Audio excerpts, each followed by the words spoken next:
Back, you're with Face the Nation. I start off the third round with Lasantha Wickramasinghe, Secretary Association of Information Technology Professionals. Lasantha, I just briefly went through the book that you just glanced through. It's been authored by Lasantha Wickramasinghe and Kapila Pereira. The book says ETCA, Nayak the Akramnikekta. So loosely translated, it's ETCA, neighbor or intruder. Now, my question to you is very simple. When I just glanced through this book, there are a few individuals who have endorsed the contents of this book. And one of them is the former governor of the central bank, Ajit Nivad Cabral. And this statement, this book was issued in July 2017, correct me if I'm wrong. Yes. You've not had any endorsements from the government in this book. You hit out or lash out at late Saman Kalagam as well on the book, saying that he tried to justify ETCA completely. I'm trying to figure out, when you have individuals like Gunadhar Samarasekara, who's anti-government, you have Ajit Nivad Cabral, who's also from the previous government, you don't have actually professionals endorsing this book in question, and you have printed articles on this book. Isn't this harmful for a country? What are your thoughts? No, I don't understand your question actually, because no, but my question is very simple. No, I understood what you're saying, but right. I don't understand why you ask question. It's like this. So no, I'm trying to figure out if you don't have professionals endorsing if Professor Samarajiva come to our book launch and make a presentation, that would have fine, but that's not going to happen. So that's the case. Did you invite Professor Samarajiva? Actually, it's like this. We, the Professional National Front, we are in part of that. So there are a lot of organizations together working in this Professional National Front. We have GMOA, Customs Union, Railway, Inland Revenue, like that. So it's an alliance. So we put a commission to establish a national trade policy. No, I'm asking this question from you is very simple. Why? It's very easy to criticize a government policy. It's very easy. You look at something and you say this policy is not good, and that's what exactly is happening right now in Sri Lanka. Every organization is condemning SITEM. However, we are spending a lot of money overseas to send Sri Lankan future prospects, doctors. Many issues are cropping up. You have the railway sector striking against SITEM. And when you ask a railway sector employee, do you know what SITEM stands for? They'll be like, we don't know. We were told to strike, launch strikes. Now, this is a problem in Sri Lanka. So it's easy to criticize a government and government policy, but what is the option? Yeah, if I come back to your previous question, so Dr. Gunadhar Samarasekara is one of the best intellectuals in Sri Lanka. Whatever his political view, he's a novelist, and he's a, I mean, you can't find a person of that caliber.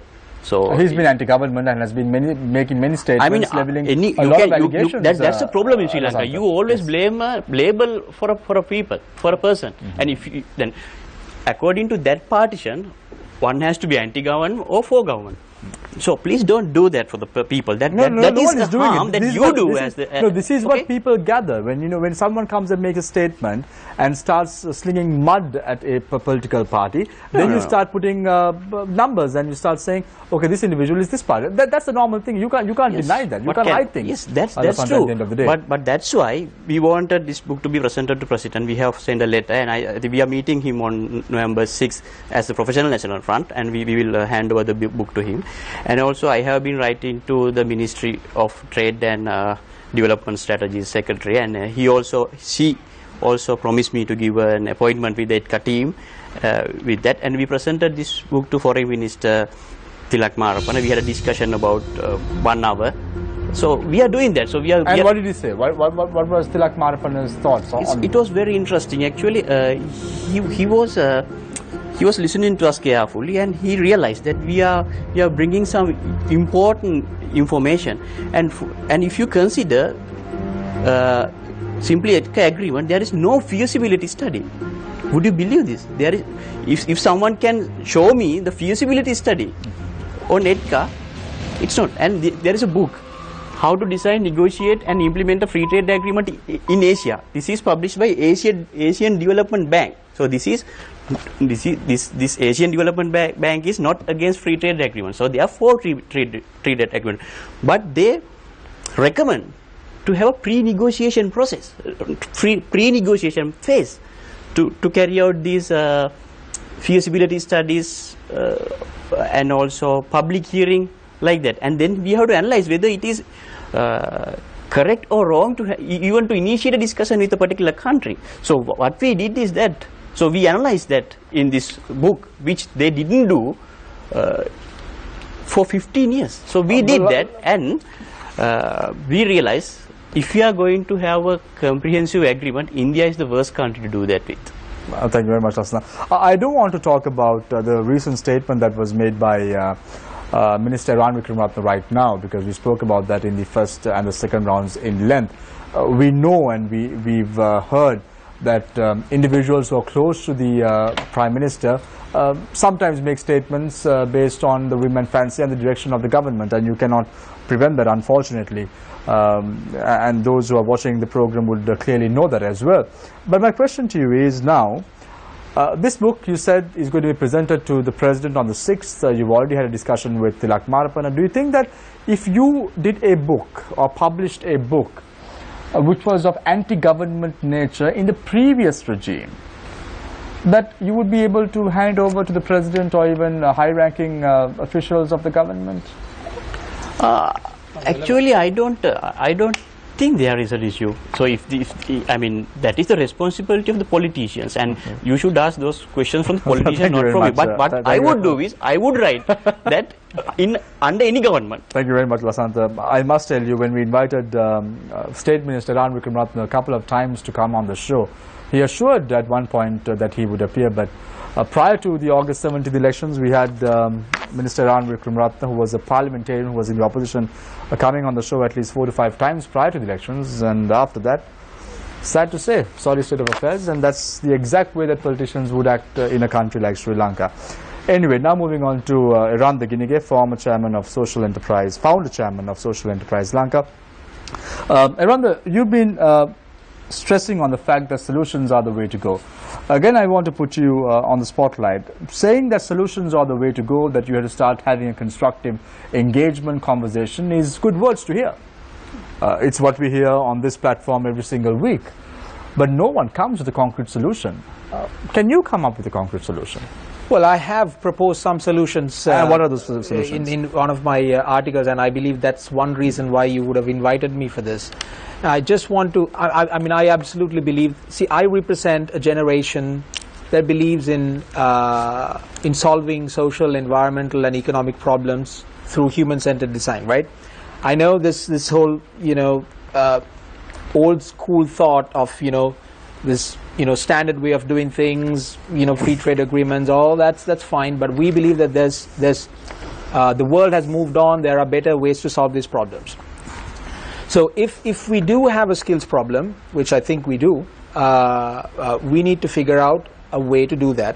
And the only way we can do that is by having a constructive discussion with the industry, and the industry also has a huge role to play. Now the industry is somewhat represented by Lasanta, and I think Lasanta will agree with me, but there are other industry bodies, right? They keep saying, okay, now Professor is telling his problem, right? He says that for his company he has his data analytics problem, but his ICT industry of Sri Lanka is not his company. ICT industry of Sri Lanka is much bigger than that, right? So you have the small scale software developers, the exporters to massive companies who has partnerships with other international companies. You have the BPO, BPM sector. So it's a quite diverse sector, ICT sector. So you can't define the requirement of the whole sector by just one company's wish, right? So the industry leaders has to play a huge role here, and they have to take the leadership, and they have to come up and demonstrate that instead of just saying we don't have the right people in the country, they have a huge responsibility to come and do something about it, right? The problem with us in this country is that we always blame the government. We think that all the problems should be solved by the government. If any government could do that, then we should see such a government in this world that have done that. No government in the world has been able to do that, right? So we have problems, and the problems can be solved by the right people, and I think the industry needs to play a huge role. Industrial leaders especially should not be silent at this stage, right? They're just testing the waters, they're being silent. I think they should come out and actually take a step and come up with practical solutions. Now I'll give you a little example. I'll give you an example, right? I was doing some work in Bandaravela, and I met this young chap, and I asked about his family. Right, he's from the estate sector. He has a sister, elder sister, who has studied in a small school in Bandaravela, and she has got 3 A's, gone to Peradeniya University. Guess what? She has done a special degree in mathematics. Right, so you can see a real asset for the country. So I asked him, what is she doing now? She's jobless. She's at home. She has gone to the local politician asking for a teaching job. Now, what is the problem? The problem is much bigger. The university system has failed her. The entire education system has failed her. Right? One can blame her. Okay, it is up to her to do whatever. But the system has failed her. The country has failed her. Like this, there are thousands of Sri Lankans, talented, brilliant minds out there, right, that we are not identifying, bringing to the front and giving them the right skills so that we can employ them in our companies. Somebody has to do that, and that somebody is the industry. But around the point very well taken, but even the students in Sri Lanka, even the undergraduates, let's take a look at the CITEM issue that cropped up recently. You have medical undergraduates who have done extremely well in school, who got access to medical university, medical colleges in Sri Lanka, now protesting on the streets. They were given an opportunity, but why are they doing it? Well, Shami, we all know it's not the students, right? There's a whole political movement behind that, right? So that's a separate problem. We should have a separate discussion on that problem. And no, but there is an issue. But there is an issue in Sri Lanka. Of course, absolutely, there's an issue, and I would go to the extent that as a result of this nonsensical protesting, we have lost people. We the people have lost the power of protest. Now, protesting. Wait, let me finish. Yes. Right? Protesting, right? Striking, standing on the road. These are all instruments of democracy, right? You can't just dismiss them. They are instruments of democracy. Any democratic country has these instruments. But what needs to happen is the people need to back this. But what has now happened is we have destroyed the power of protest. Now people are not behind protest. That is the problem. Asanta, right? Yep. When you want to do something legitimate protest, right, people will also hate that protest. So as a result of that, the government is also not moved. Right. Around you spoke very quickly. I'll give you around 30 seconds. You said that the industry is divided on issues like this, and we now know Association of Information Technology Professionals condemn the statement that was made by State Minister Ranil Wickramaratne. But there are many other bodies like SLUSCOM. You have COIL that is there. There are many organizations, Ceylon Chamber of Commerce, many organizations, and none of them would stand with the statement that was issued by Lasanta's organization. Why? Well, that's okay. It's up to them to stand with whatever the statement that is. This again, I'm coming to the point, right? I think Lasanta, at the same time, I think we, even you guys, right, should be, more broad. Right, people will come and say all kinds of things, and they might mean different things. See now it was very easy for the professor to come here and say this has nothing to do with ETCA. So the whole conversation was dismissed, right? Maybe it's true, maybe it's not true, but we don't know. So we have to give the benefit of the doubt to him. He is a respected man, right? I respect him. So I will take his word. He will say, this has nothing to do with ETCA. So what we need to do is we should not get hung up on words. You started with a brilliant statement, right? So let's not get hung up on politicians' words, right? Instead, let's try to have a constructive, intelligent discussion and discourse on a long-term plan on how to solve this problem. Thank you very much. Can I just say something? No, I'll get back to you. We're running out of time. I need to give Professor Ram Samarjiva some time as well, founding chair of Learn Asia. Professor Samarjiva, now you come here and you are very you're articulating about the government's position with regard to this. You very clearly said that this is not part of ETCA. This is just another thought that's coming into play. And it's very clear. As Aranda said, why isn't the government machinery doing this? Why isn't that communicating? This is the problem that we have in the country. Where is communication in this government? Where is transparency in this government? I'm not in government. Don't ask me. No, I'm asking. No. I know. I'm part of that. Absolutely. No. I'm not in any way saying that you are part of this regime or whatever it is. But I'm saying, why is that the government is lacking communication at the moment? Isn't this the most important tool? I've answered that question many times before. I'm not going to answer it again. I think more important is there is this claim that these kinds of work permits are necessary only for people from India. Now, I for one know personally. Now, I can just give specific examples. There's a very large company called WSO2 in Sri Lanka, one of the leading IT firms. The CEO is not a Sri Lankan. A new CEO was appointed. His name is Tyler Jewell. Anybody can check it on the web. Now, he would have had to get a work permit. This procedure would have to be followed for him.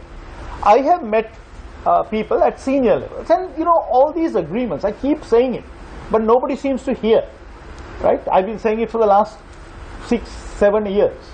These are generally for senior people, managers, executives, researchers. In other sectors, it's for naval architects, not for welders, right? That's generally what these trade agreements are about. Trade agreements. We want to go trade agreements. But as I said, you are a company and you're not going to spend your resources to get a work permit for a welder, right? What you want is you want to get some senior level people to fill in a gap in your organization. So I've seen people from Switzerland, I've seen people from the United States that I have brought in myself, I have seen people from Singapore. All these kinds of people are coming for short periods. That's why I objected to the word migration. Nobody is talking about migration in this country. These are all short-term work permits, right? We give them only for 1 year, and we have to go through the whole procedure all over again for a renewal. The renewal should be simpler, but it's not simpler. We have some of the most archaic and rigid immigration laws in the entire world in this country, right? They're so archaic that in fact we have about, now I was at a meeting today, they said there are 30,000 Chinese working in this country, maybe another more than that Indians working in this country. None of them came with work permits, by the way, right? So we are talking about make a legal route for legitimate companies, legitimate organizations to do what they do. And I want to emphasize again, you don't bring outside talent only to do something. It's part of the learning process. That's how learning happens. Learning happens because people with different backgrounds work together and from different cultures. That's why I read that discussion document, the budget document. It's a long part of the Singapore budget where they say it is our intention to bring people, not because we don't have. I'll give you one more example. There is a country called Belarus. It's considered by many people to be the last dictatorship in Europe, right? Lukashenko, the guy gets about 95% of the vote, that kind of place. They have, because of that enthusiasm for building, and remember, this is former Soviet Union. That means very high levels of mathematics. The whole Israel IT sector is driven by people who went from Russia, right? So they have extremely high IT computing skills. Yet, now that is their comparative advantage. People want to give them work. Yet they have opened up, liberalized visa regulations for 79 countries. I don't think Sri Lanka is in that list, but 79 countries, people can come and work because the government sees that as a benefit of different skill sets, different kinds of people working together in creative environments and developing new products. They are mostly in the mobile space. They are developing new apps. With that kind of stuff, you develop 30,000 and maybe 50 work. Most of them fail, right? So for that kind of high risk activities, they want to bring these different skills. And if you want to really play in the high level of the game, not be mundane, the kind of Infosys, Wipro kind of things that they did in the old days, but play in the high level, which is what we are doing. If you want to be innovative, now Sri Lanka, we have developed new computer languages. If you want to do that kind of stuff, we can't be hidebound by this central planning kind of thinking. We have to allow for initiative. We have to allow for flexibility. We have to allow for people with different skills to interact with each other. No problem. Put in that document that the immigration controller has, put a minimum salary requirement. I don't care. Put a minimum salary requirement. Say that this can be only for 2 years, non-renewable. Say whatever you want to say. Say that they have to have a master's degree. Reduce the discretion by putting in rules. But don't think that this is about getting cheap labor. This is not about getting cheap labor. This is about filling in teams and getting creativity going in your organization. Thank you very much, Professor Rohan Samarjeva. I open the floor for questions from our journalists. So let's start off with Nadeem. Thanks, Samir. Lasantha, you just heard from Dr. Samarjeva about how this is not about getting in low-skilled, underpaid workers. This is about going for high skills. He also highlighted earlier on that, if you do take this issue of work permits, people who are here on work permits are generally people who are here because we need their specific skill. If you look at informal workers from India and China, etc., they are generally not here on work permits. There are people we have encountered in the past as well, workers from China and from India who are here on tourist visas, but are still working. So don't you think that streamlining, adding rules and taking away discretionary powers by having a rules-based system would benefit the Sri Lankan IT sector as well through enabling more connectivity, more knowledge sharing, etc.? Yes, of course. So one should try to streamline the process and enabling right laws, not the laws like that Minister Iran Vikramaratne mentioned.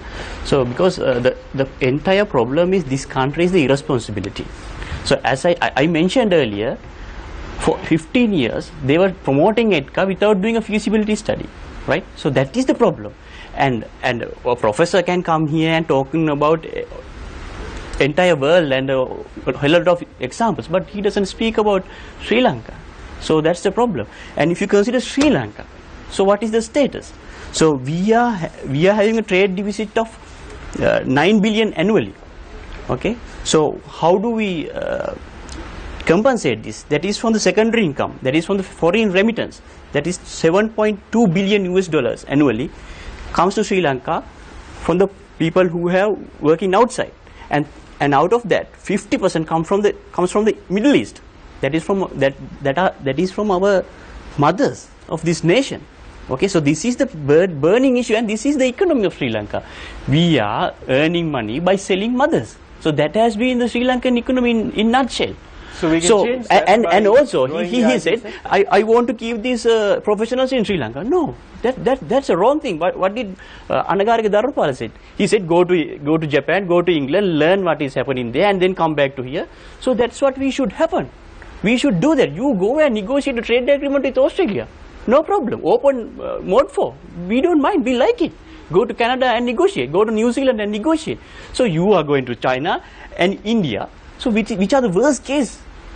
So from the trade deficit we are currently having, that is 9 billion US dollar annually. Lasantha, the CEO of Google is an Indian. Yes, India is a huge country. There can be 1 or 2%. I am not telling India is a failed status. I am not telling that India don't have talented professionals. I say they do. So why you are asking me that question? I didn't take my logic to that. What I say is we do have talented people who would like to go to, and if you consider IT professionals, they are mostly going to Australia and then New Zealand, Canada. So that's the scenario. I think about 20% of IT graduates migrated. So it's an unfortunate thing. They are migrating. So what we suggest is, so try to start a free trade agreement with Australia, or England, New Zealand, because this government has, they claim that they have all the world with them. So please use that. Go and speak with England. Try to open mode 4 for us. And let English people also come here. That's no problem. We are not against free trade agreement. So please do that. But don't go to India. Because 40% of our trade deficit comes with India. So that's a burden. And it is equal to what our mothers from Middle East sending here, 3.5 billion. That is the trade deficit annually with India, and that is exactly the same amount which those poor mothers send into Sri Lanka from Middle East. Your thoughts on what Lasantha just had to say? I'm not going to ask you a question. I agree with everything Lasantha said, except that not India. We can't say that. If it is global, it should be global. Let India also say, well, that's fine. But there are some holes in professors' explanations, right? See, the modern ICT domain, global system is not physical, right? If you need an expert to work on your software or do whatever research or whatever, that person can do it from his toilet if he wants, right? Because we have that infrastructure now. Exactly. Right, so we don't actually need to bring in people physically and put them inside our offices to do this high-level work, right? Except in the case of BPOs and BPMs, where people have to do certain physical activities, then you might need them. But what about in the case of so one of the main reasons for bringing in more skilled people on exactly work now permits actually is to encourage a culture of knowledge sharing. Actually, isn't it better to have the person physically here? I think it's great, but to here's have the problem. that culture of knowledge sharing. I think it's great, Nazim, but the problem is, actually, Lasantha, we should not be scared of the low-level people.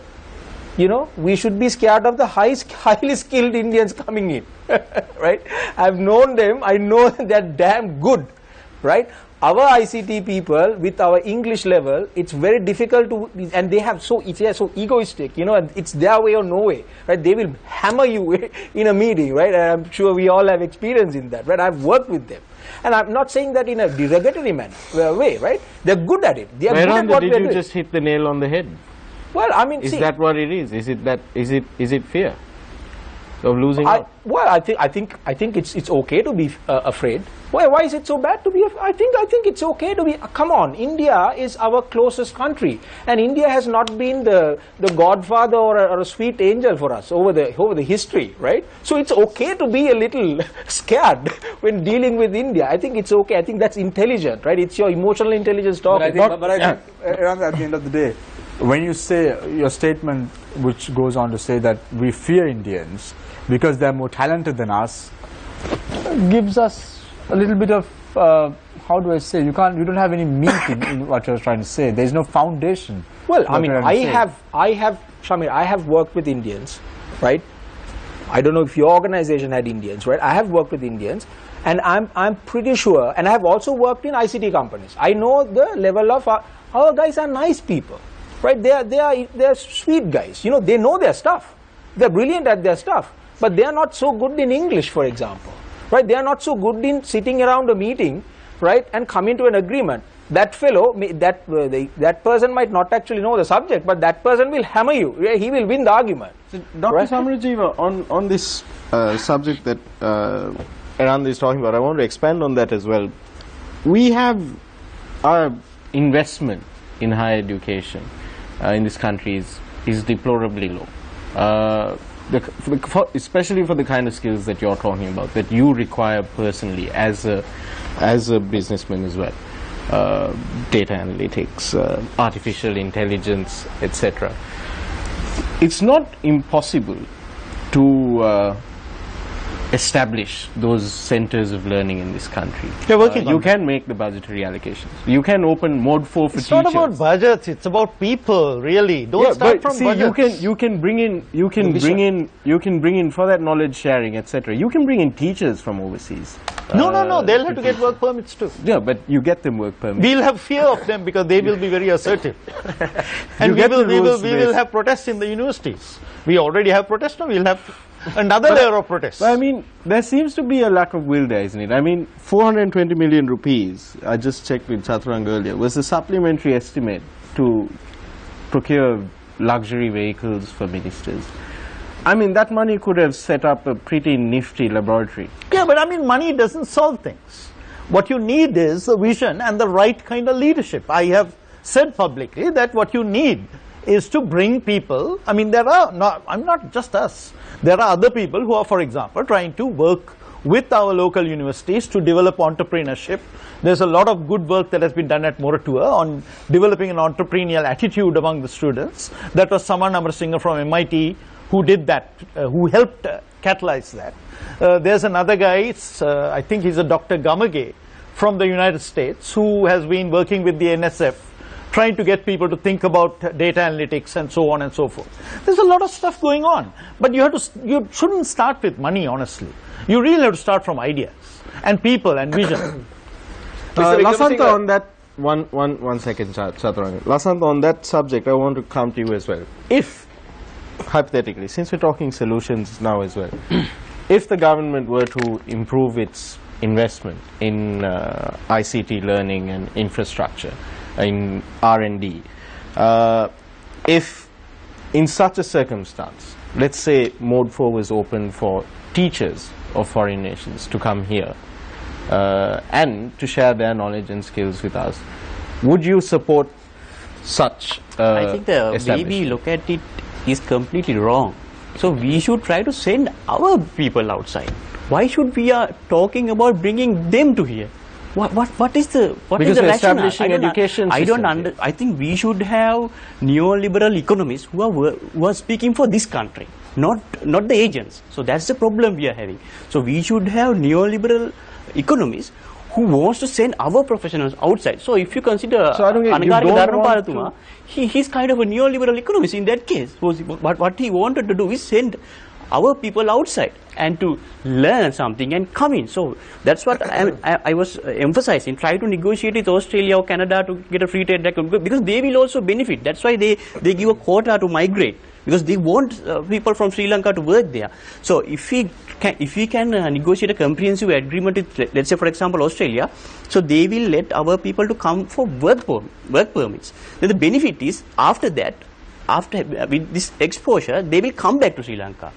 So that's the benefit. Now what happened? They stay there with their families. But that's an assumption that they're going to come back to Sri Lanka. They end up staying because they are going for work permit, working visa. Now they straight away migrate. Would you come back if you were given the opportunity to go, and if you're given something happens and you're given PR in a particular country? Would you decide to give up that and come back here once again?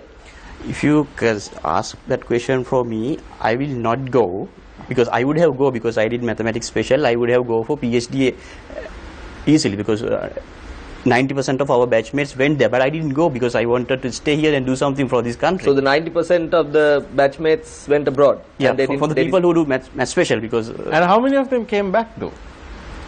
Nobody. But that's exactly the point. So how are you going, I mean, if you operate, isn't it better to have the center of learning here?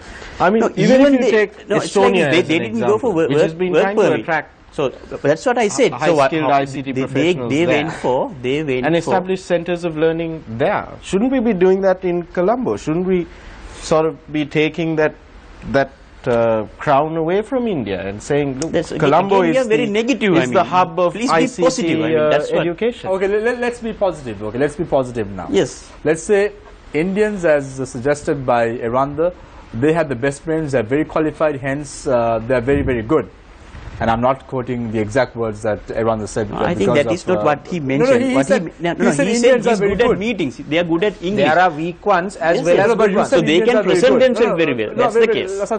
Eranda, you said Indians are good and Sri Lankans should fear them because they are good. No, you said that. Shami, this is what I said, right? You can play this, right? I said, we should not, as much as we should fear the weak ones, I think we should also fear the good ones. Good ones, because they are very good. If any country has weak ones, has good ones. Right, okay, that's what I want to know. So he said they are very good. So why, if good people are coming to Sri Lanka, can't there be an exchange of ideas? Can't they be used as a tool for us to improve ourselves and look at it positively and wisely? Yes, that should happen. I mean, the problem is we are not against clever people coming here. What are you against? So what are you against? The entire economists, politicians, all are talking about bringing people here. They don't want to send a single person outside this country. That's the problem. But we are sending our mothers of this nation. That's a sin. But who has said that? Can I clarify just on that? Yes. The data is quite clear. The remittances are dropping. The number of people leaving the country. This is mode 4, right? People going to sell their work abroad is mode 4 services trade, right? Unregulated, not covered by trade agreements, but nevertheless mode 4 services trade. Right now there are more men than women. There are more skilled workers as a category than housemaids. That category has increased. These are all statistics that are in the public domain. So all this talk about mothers and so on is emotional rhetoric. But really, if you look at the data, we have been increasing, and the government is actively stopping to the extent that I say that the government is infringing on the fundamental rights of women. They're not allowing them to go. They come and inspect their houses. If you got children, you can't go. If you got this, you can't go. If you got a well in your house, you can't go, etc., etc., etc. So that's what is going on. The Mode 4 exports that are unprotected by any trade agreement. I'm all for trade agreements covering even those workers, because I think that would be the humane thing to do. Give them some protection rather than leave them at the mercy of various labor agencies. But none of these countries are willing to sign agreements with us. Australia is not willing to sign agreements with us. Why not? Professor Samarjeev, I want to ask you a question now. In the initial round, you mentioned how difficult it was to obtain the work permit. You had to go to the ICTA several times.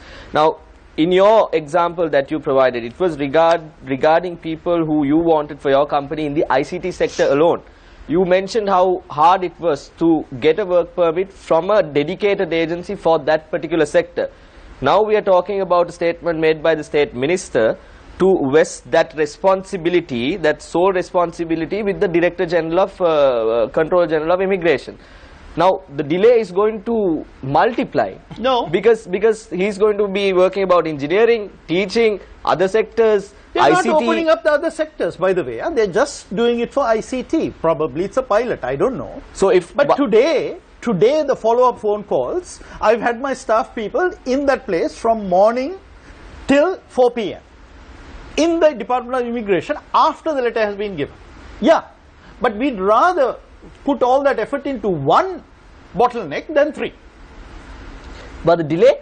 What will happen? Do you seriously think I'd like to see, because today's situation is untenable.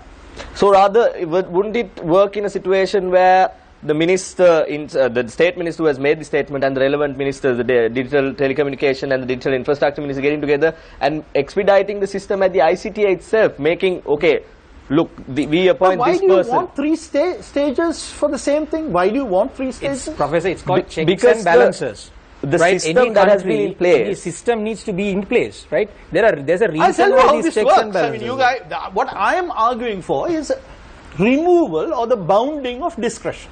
Anybody's. That, I think, is fundamental to making business processes work better, improving efficiency, and, dare I say, eliminating corruption. Discretion leads to corruption. This is the root of corruption, is discretion in the hands of government officials. Because if they can say yes or they can say no, you can tip the balance in favor of the answer you want using some inducements, right? I'm not saying there's a particular case, but I'm saying it could In a be situation like this, any situation of high levels of discretion. Now, what the proposal is now today, in particular. Now let me explain. Today, there are no rules as to what the ICT agency can do. Today, it's like a black box. You don't actually deal with the ICT agency. All you're told is that the letter has been sent to the ICT agency. You're not given a name, right? So what this does is that it says there will be some rules made, and we are planning to have some input on those rules. We've already had some discussion. What shall we say? Depending on the rules, let's talk. Professor, let's take a look at an example like this. Let's take you for an example and the company that you mentioned. Let's say you want a certain set of people coming into the country. If the system was changed, as the state minister explains, why can't you take a bag of money and go to the Director General and tell, look, Director General, Controller General, here is, some money. Why is it that I have to take? I mean, look, a company is trying to make money. They are not in the business of giving money, right?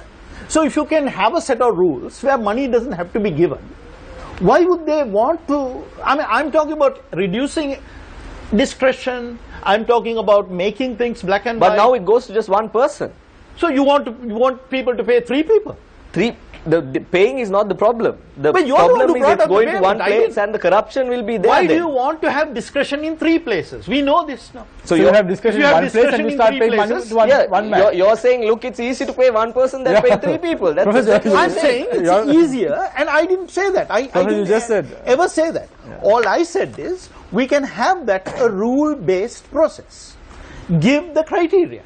Today there are no criteria. Why not have a rule-based system in the What ICTA? is your fixation with this? Why is it, if you have clear enough rules, anybody can apply the rules? I can ask you the same question. Why is it Ask that it for can the go pay to the... slips. All I'm saying is ask for the pay slips. Tell me what I'm going to pay this person. Ask me how many people I already have from foreign countries. Ask me where my revenue stream is.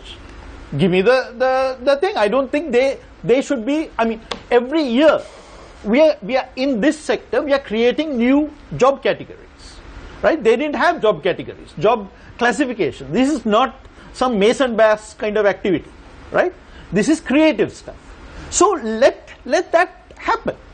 And I just want to add, because there was a hole that was supposedly punched in my argument. Everybody who knows about creative learning knows that creative learning happens at the water cooler, around the coffee counter, in informal interactions, right? We need, otherwise why on earth? I mean, I travel every month. Why is it that I travel? I could be sitting in Colombo and doing all my work. I could be giving presentations. No, it is in face-to-face interactions, over restaurant meals, over a coffee, that business gets done. And there will be no business class, if not for the fact that companies actually understand, including IT companies, actually understand that they need to move people around. The entire basis of the Orion business park is proximity to the airport. We were trying to encourage them to go to Malabar those days, before the highway came in, and most of these guys were saying, you're nuts. Our guys don't want to come from the airport and go to Malabar. We want to go to a place that is accessible to us, because people do value face-to-face. We do a lot of meetings using online, using Skype, using every which video conferencing mechanism, but face-to-face is the foundation. But for learning, for casual learning, for people sitting and solving problems together, I think it's very clear. People do learn by actually interacting. I read from Singapore. I gave examples from Belarus. All these countries must be crazy, because they could just get on the other side of a video conference and do all the informal learning. Sardar, I'll get back to you in a minute, but just, Aranda, do you have to add to that? Or? On the point of Singapore, see, everybody thinks that Singapore is this golden standard of trade agreements, right? Actually, you have to take this in, nuance. See, Singapore is connected to Malaysia, right? Malaysia is this massive country, and it is disconnected from everybody else, somewhat like Sri Lanka, right? The trade agreement they have is ASEAN, right? And it is not just with Malaysia, it is with a number of other countries. If you look at how Singapore actually did trade agreements with most of the other countries, they were very smart, Professor, and I think you will have to agree, they signed agreements with countries which are, far away, New Zealand or elsewhere. It is, see, physical proximity to another country is a clear factor for free labor movement. You can say that, okay, fine, we allow free labor. But if the physical distance is so long, it is not that easy for people to travel. But here we are talking, we are next door, right? So, okay, fine, North India is far away, but still, there's close proximity is there. So, I think, that's why I agree with Lasantha. While I'm not saying we should not have it, I think, given that, India wants to work with us, I think we should do it. But I think we must also have trade agreements with other countries, right? It's a must. If we want to have, grow this industry, it's a must. But there are trade agreements with other countries in the pipeline as well. Yeah, so we have to expedite them, we have to do them, we have to be transparent, we have to tell the country this is the direction of travel, this is why we are doing it, proper communication system needs to be there. We are living in the 21st century, and people are now able to communicate very easily. And I disagree with the professor said. Professor first started with data analysts and then goes on to say business developers. Okay, fine. If you want a business developer to come here and go and meet your clients and do business, that's a different story. But you can have other ICT workers sitting anywhere and delivering the. Lasantha, do you agree that the Sri Lankan IT sector has a problem with soft skills? Now, we may have the subject knowledge, we may have the qualifications, right? But when it comes to, negotiations, interpersonal, relations, or, doing presentations, how are you going to fix that problem? Yeah, I think up to a certain extent that's true, but it's not totally true. I mean, there are people who communicate very well and who can present very well, but it's a kind of issue, but I think it's not a big issue here, because I mean, what we have to understand is the main problems. So there are small problems in everywhere, every house and every village, but we have to understand what is the main problem. Main problem is irresponsibility. I said, I'm again telling. So if you consider who was the chief negotiator, Dr. Saman Kalegama, who passed away, and he was the lead negotiator for both ETCA agreements and China Free Trade agreements and all the other agreements as well, right? And he was a chairman of a multinational company in Sri Lanka. It's a huge multinational company, and which import 80% of its goods from India and China. So he's the chairman, and he's the lead negotiator of this discussion. And during this discussion, it decides what are the goods to be compensated by this agreement and how much, what are the tax rates. So this is a conflict of interest. So this is a problem of this country, not the soft skills. Though there are thieves, that is a problem. I mean, we mentioned those things in book. Unfortunately, he was not available. He was Has the government engaged your organization, Lasantha? Have you all given your input or raised your concerns, flagged issues? Yes, that is another concern. So actually, the stakeholder participation in this free trade agreement is in the minimal level. So it's in fact nil actually. So actually, if you read this book, this says about 50% of the capacity of the negotiation team should be allocated to negotiate or discuss the concerns of the stakeholders, local stakeholders. But that is not happened. And what do you know about being a journalist about these agreements? Nothing. When the team was discussing with LTT, we heard news what they discussed. It's exempt from the right to information. So when the government was discussing with a terrorist organization, we had some idea what was discussing. But in these free trade agreements, we know nothing about this. So what is this? You can't. When things are done in secret, when things are done in secret, it's my time. They tend to be for nefarious purposes. Sorry? No, I mean, I'm outside government. I get to see these documents because the documents go to various chambers of commerce. Sri Lanka has got large numbers of chambers of commerce. Those are the stakeholders. And then those guys, somebody will show me a document and say, what do you think about it? Well, that's how I get to see these things. Government doesn't talk to me. Share documents with the media. I think, Shami, remember we tried accessing some of the documents and... Unfortunately, Professor, you may get hold of the documents, but they do not provide media with the documentation. We tried to get information with regard to ETCA, the discussions they had. None. And I'm glad that at least you have got hold of some documents, and probably after the show is over, you can probably share some with me as well, so I can be quite knowledgeable about what exactly is going on in these discussions. I go in for a quick short commercial break, and when we come back, it's a final round. Stay connected, stay with Face the Nation.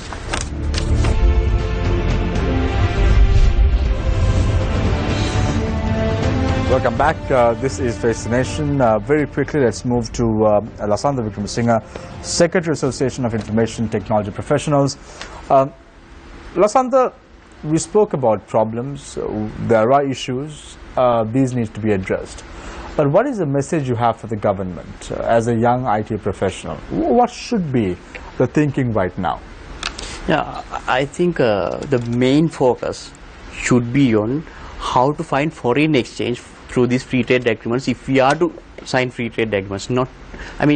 India is concerning about finding jobs for their ICT professionals, okay, not to provide jobs to Sri Lankans. So our negotiation team and our economists should concern on or think how to find jobs to our ICT professionals. That should be the negotiation. I mean, if India is not the right country to do that, so you should find something else. So what our comparative advantage? We are good in apparel and tea, and India, they also the same. So therefore, it is not a natural marriage. So if you have an agreement with India, so there will be a lot of problems every day. So that's the case with the existing free trade agreement. So we have to find a country or countries which match to our requirement, where we can find a win-win solution. So the word win-win is the word that the so-called economists are using for years. Actually, I have a question for Professor Samarajio. Why don't India sign an agreement with China? So I have been asking this question publicly. Why don't India sign a free trade agreement with China? Well, they don't even negotiate an agreement. Instead, they are requesting China to help them, to assist them to reduce their trade deficit. In 2014, when when Chinese president visited India, the Indian Prime Minister requested him to assist them to reduce trade deficit with India. So what is the trade deficit with India? It's about annual trade deficit is about 52 US dollar billion. That is about 2% of their GDP. What is our trade deficit with India? It's about 3.5 billion US dollar. That is 5% of our GDP. So we have a bigger problem than India. India's problem with China is only 2%. So we have trade deficit of 5% of GDP. So, but still we are trying to promote agreements. But India with China, they don't speak to have a free trade agreement. Thank you very much, Lasantha Wickramasinghe. I now move to Aranda Ginige, founder chairman of social enterprise Lanka. Aranda, you heard thoughts from Professor Rohan Samarajeva. You heard what Lasantha had to say as well about his views about this whole thing that's taking place. My question to you is, what is the message you have for the IT professionals in Sri Lanka? Is it time that they should look afresh at these issues and look at the wider scope, the horizon that is not yet even seen? You know, there's more to what they actually see right now. I mean, the IT professionals in Sri Lanka generally, I believe, is exposed to the technology out there, and you know they are going at their pace. But my message is to the ICT leaders of this country. ICT leaders of this country needs to play a much stronger role right now. This is the time that we need them, right? This is the time that they should step up to the challenge, and while solving these assumed and secretive problems, also solve the real problem on the ground, right? Now, the second thing I want to say is that it's one thing that we do this remove discretion and get these people in, but what happens after that? Do we have systems in place in our labor law? What happens if a dispute happens, right? Is our labor laws compatible, right? What is the process there? Do we have those systems in place? So those are all things that we need to take into consideration when we are trying to come up with this trade related labor movement. I'll just give you an example on a more broader spectrum, because NAFTA, North American Free Trade Agreement, is considered the motherlode of all agreements, right? And we all know that it's a big problem with Trump's presidency. Before NAFTA, so NAFTA is between US, Canada and Mexico, right? Mexico is the developing country. Before NAFTA was signed, 42% of food consumed came from abroad, right? Sorry, after NAFTA was signed, 42% of the food that Mexicans consume come from outside, right? Before NAFTA, the country spent only 1.8 billion US dollars on food, but after NAFTA, it now spends a whopping 24 billion US dollars, right? As a result of this, and the small-scale farmers have lost their industry. It's all taken by multinationals. They are in hunger, right? A large number of people are in hunger in Mexico. So the point that I'm trying to make is that free trade agreements are all great, right? And on the other side, the Americans are lamenting that they lost their manufacturing jobs because they all went to other countries. The point is this: no free trade agreement is perfect, right? Every free trade agreement is good and bad. I think we have to accept that, Professor, right? We can't say that this is the solution, this is perfect. No. And the results of these free trade agreements will only be seen in the future. So we have to look at the future. What is the future scenario is going to be, and then come up with solutions for that future. It's fine to have this labor related activities, but these are all short-term solutions. Sri Lanka is and will have a labor problem, right? We see that not only in the ICT sector, we see it in the masonry sector, agriculture sector, estate sector. We see this across all sectors, right? Indians are coming and working in all these sectors. So how are we going to solve this bigger problem? Thank you very much. Thank you very much, Aranda, for your thoughts as well. I now move to Professor Rohan Samardziva, founding chair of Learn Asia.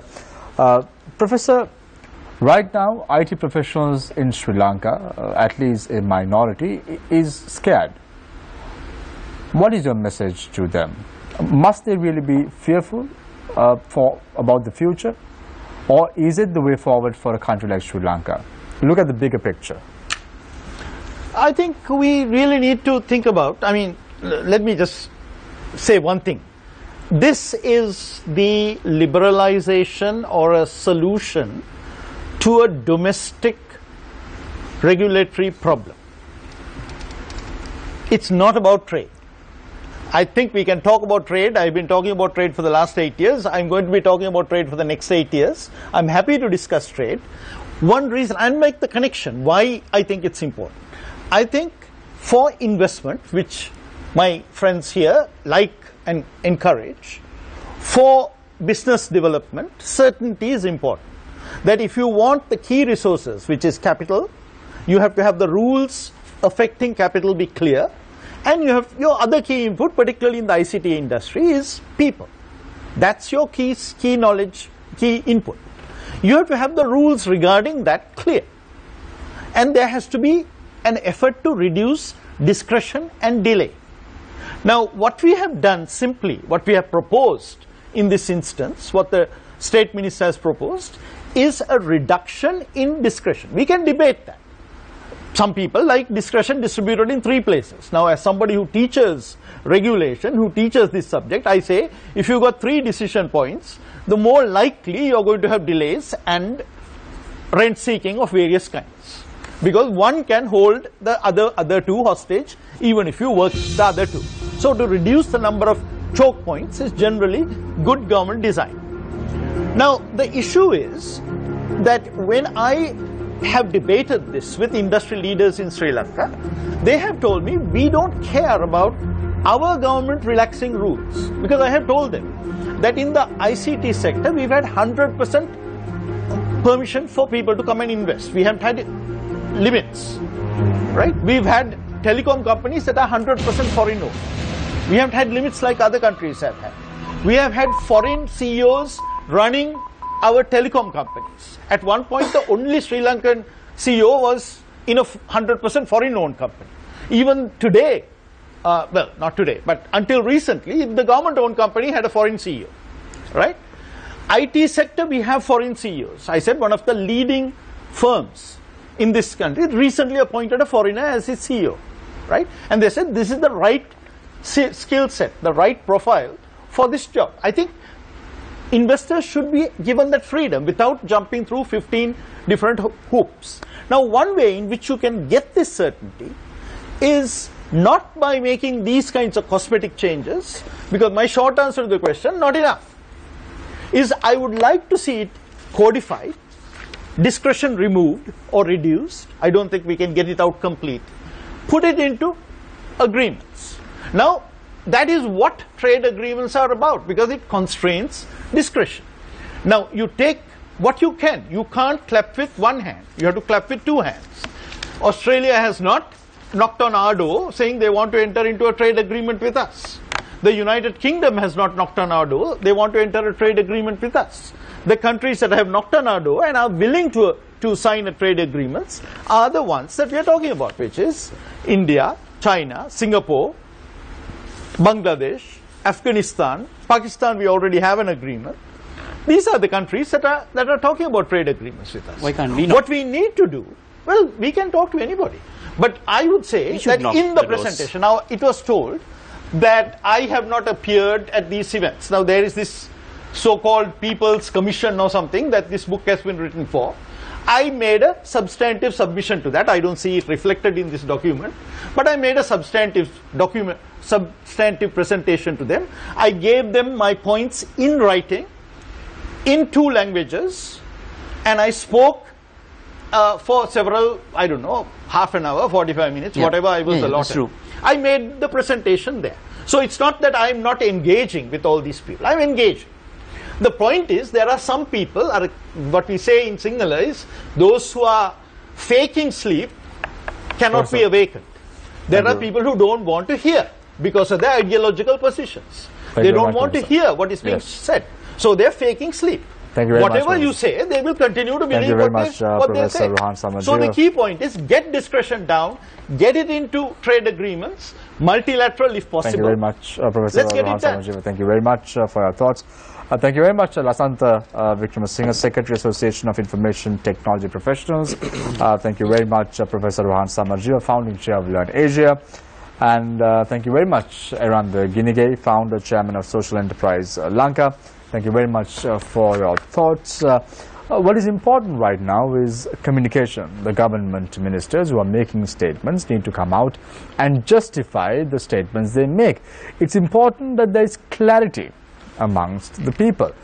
Just what they did prior to the August 17th elections is also important. You have to, it's a continuing process. If you are to contest an election in the next few years or so, you have to have a transparent policy. People have to know what is going on because you are responsible for them. With that, I leave you tonight with a quote, as I always do. Be sure to taste your words before you spit them out. And that goes for the politicians. Take care and good night.